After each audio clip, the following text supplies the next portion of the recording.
بخشش فرما دیتے ہیں۔ اور جہاں تک کہ آتا ہے کہ اللہ رب العزت مغرب کے بعد سے لے کر صبح صادق تک یہ اعلان کراتے ہیں کہ ہے کوئی معافی طلب کرنے والا، معافی طلب کرانے والا، ہے کوئی مانگنے والا کہ میں اس کو دوں۔ یہ اعلان ہوتا رہتا ہے، لیکن بات یہ ہے کہ اللہ رب العزت فرماتے ہیں کہ اس رات میں تمام کی مغفرت ہو جاتی ہے، لیکن 7 آدمیوں کی مغفرت نہیں ہوتی۔ اب وہ چیز ہم اپنے گریبان میں جھانک کر دیکھ لیں۔ 7 لوگ کون ہیں؟ سب سے پہلے نمبر 1 پر مشرک وہ کہ جو اللہ کے ساتھ کسی کو شریک کرتا ہو۔ شریک کس اعتبار سے؟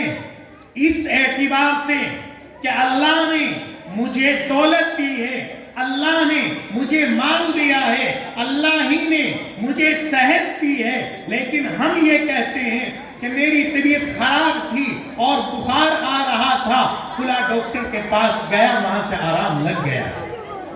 دوسرا آدمی قاتل، قتل کرنے والا، کسی کو مارنا نہیں چاہیے۔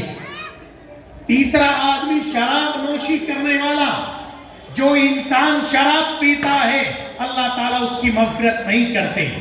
شراب کے انسان کے دل و دماغ پر وہ اثر رکھتی ہے کہ نہ اس کے اندر انسان کو یہ تمیز رہتی ہے کہ کون اس کی ماں، کون اس کی بہن، کون اس کی بیوی، یہ نہیں ہونا چاہیے۔ اگر کوئی انسان ان حرکتوں میں ملوث رہتا ہے، کرتا ہے، اس کو چاہیے کہ وہ آج معافی مانگ لے۔ ہاں، اگر آج کی رات میں اس نے رو کر اللہ کے سامنے سجدے میں پڑھ کر یہ کہا اے اللہ مجھے معاف کر دے، وہ غفور الرحیم ہے، وہ تب بھی معاف کر دے گا، بشرطے کہ توبہ کرنی چاہیے۔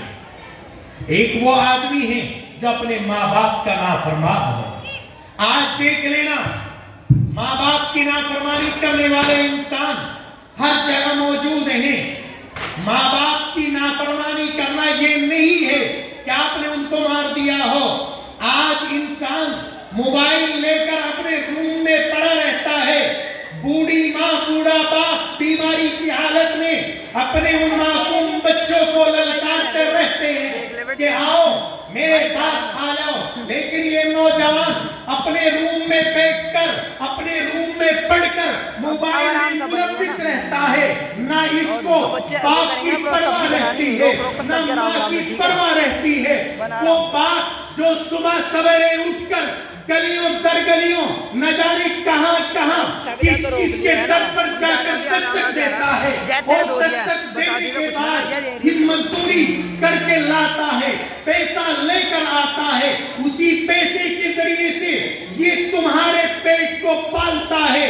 لیکن یاد رکھنا، جب وہ باپ صبح سویرے اٹھ کر کھانے کا ٹفن لے کر باہر بازار میں کھڑا ہو جاتا ہے اس تلاش میں کہ کوئی مجھے بلا لے، میں مزدوری کروں، لیکن وہ اپنے بچوں کے سامنے یہ نہیں کہتا کہ میرے ساتھ یہ معاملہ ہوا ہے۔ وہ رات میں آ جاتا ہے، آ کر لوٹ جاتا ہے اور بالکل تھکا ہارا رہتا ہے۔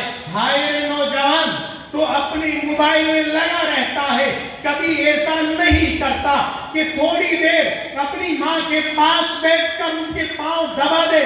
ہائے رے نوجوان، تو ایسا نہیں کرتا کہ اپنے باپ کی خدمت کر دے، بالکل اس طرح کرنے کے لیے تیار نہیں رہتا، اور وہ باپ بیچارہ خاموشی کی حالت میں بیٹھ جاتا ہے۔ میرے بھائی، میں آپ سے یہ نہیں کہتا کہ آپ اپنی بیوی کی پرورش نہ کریں، میں آپ سے یہ نہیں کہتا کہ بیوی کی باتوں کو نہ مانیں، بلکہ مانیے، جو ماں کا حق ہے ماں کو دیجئے، بیوی کا حق ہے بیوی کو دیجئے، باپ کا حق ہے باپ کو دیجئے، لیکن ایسا مت کریے۔ آپ نے دیکھا ہوگا، آپ ان سے پوچھئے کہ جن کے آج کی تاریخ میں ماں باپ زندہ نہیں ہے، اگر کسی کے ماں باپ زندہ رہتے ہیں، وہ اپنے گھر سے نکل جاتا ہے، یار دوستوں کے ساتھ گپ شپ کرتا رہتا ہے، اس کو پتا رہتا ہے کہ کون میرے گھر پر میری پرورش کرنے کے لیے ہے، اس کا باپ بیٹھا رہتا ہے۔ یہی نوجوان جب دیر ہو جاتی ہے، ماں فون لگا کر بات کرتی ہے کہ بیٹا کہاں تک پہنچے، لیکن یہی نوجوان جب بات کرنے کے لیے تیار نہیں ہوتا، سیدھا آ کر اپنے روم میں چلا جاتا ہے۔ میرے بھائی، اپنے ماں باپ کا ادب کریے، اپنے ماں باپ کو سنبھالیے، اپنے ماں باپ کی خدمت کریے۔ دو ماں باپ، ماں اور باپ 10 بچوں کی آرام سے پرورش کر لیتے ہیں، ہائے رے نوجوان، لیکن 10 بچے اپنے بوڑھے ماں باپ کی باری لگاتے ہیں اور یہ کہتے ہیں کہ آج کھانا وہاں کھائے گا، کل وہاں کھائے گا۔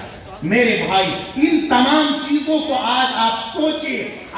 یہ یاد رکھنا، مفتی اگر بن گیا انسان ٹھیک ہے، 4 مہینے لگا لیے ٹھیک ہے، زکات دے دی ٹھیک ہے، حج کر لیے ٹھیک ہے، اگر ماں باپ ناراض ہے کوئی فائدہ یار میں روٹی کھا رہا ہوں، تو وہ انسان جنت میں نہیں جا سکتا جب تک کہ اس کے ماں باپ اس سے راضی نہ ہو۔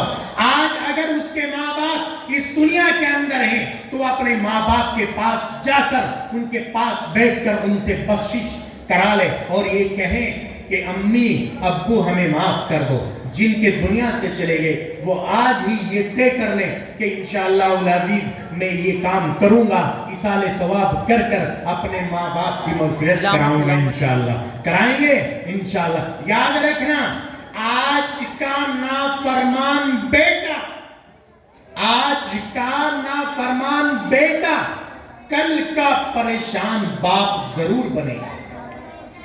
سمجھ گئے جو میں کہنا چاہ رہا ہوں؟ آج اگر آپ بیٹے ہیں کسی کے، کل آپ بھی کسی کے باپ بنیں گے، اور یہی معاملہ ہوگا کہ جیسی کرنی ویسی برنی، نہیں کری کر کے دیکھو۔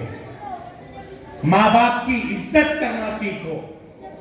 آج کی وہ رات ہے کہ اس رات میں اللہ رب العزت لکھتے ہیں کہ کون اس سال اس دنیا سے جائے گا، کون اس سال اس دنیا کے اندر آئے گا، تمام کا تمام لکھا رہتا ہے اور لکھتے ہیں۔ اس لیے میری آپ حضرات سے گزارش ہے کہ آپ حضرات یہ کریں کہ جتنا بھی ہو سکے ہم جہاں تک بھی ہو سکے اللہ کی عبادت کریں گے انشاءاللہ ضرور کریں گے۔ ہم نے اسی پروگرام کی اگلی کڑی کو دعوت دیتا ہوں، صبا بنت اختر، وہ بچی آئے اور اپنی تقریر پیش کرے۔